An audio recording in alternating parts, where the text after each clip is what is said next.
The vault is open. You're listening to The Haunted Headlines, your source for the stories making waves in the paranormal news. Sponsored by GhostVillage.com at www.ghostvillage.com/news.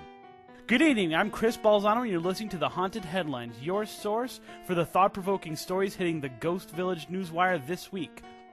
The biggest story this week has been the glistening photo of a spirit seen in a Charlotte, North Carolina hospital.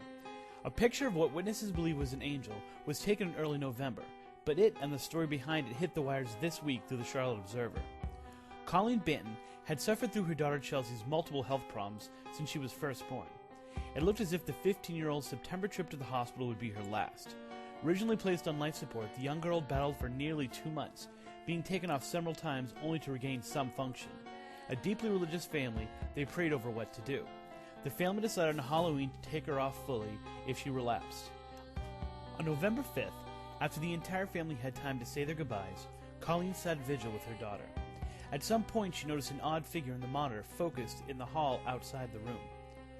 Quote, "On the monitor there was a bright light, and I looked at it and said, 'Oh my goodness, it looks like an angel.' She snapped a quick picture, and her daughter almost immediately began to get better. She was finally released from the hospital in mid-November.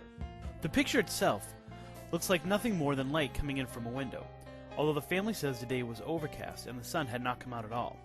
The integrity of the picture and what it might be is still in question, but the family, especially Colleen, have no doubt an angel saved Chelsea that day." In entertainment news, a new documentary is going where few other films have gone before. Night terrors and the old hag syndrome are not new ideas to the paranormal, but a new documentary looks to explore the subject from all angles.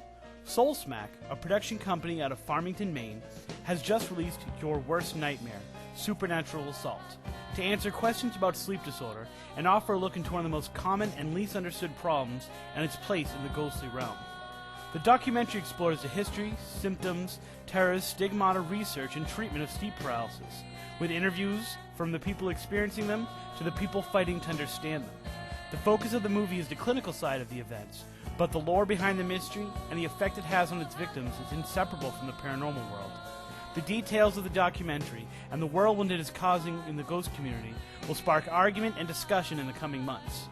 You can find out more about the movie at www.soulsmack.com, www.soulsmack.com. And then there is the wrong way to go about investigating. 3 men were busted with drugs in Muskogee Cemetery in Escambia County, Florida. According to the Panama City News-Herald, they had pulled off to the side of the road where they were spotted by police. When questioned, they claimed to be out looking for ghosts, but the driver had a bag with drug paraphernalia and marijuana. The cemetery, somewhat known locally as a ghostly hotspot, is often the site of parties. The driver was cited for possession of drugs and drug paraphernalia, and no ghosts were said to be found. Thank you for listening to The Haunted Headlines. You can read more about these stories and others at the Ghost Village News Department at www.ghostvillage.com/news. I'm Christopher Balzano, and that's what's haunting me.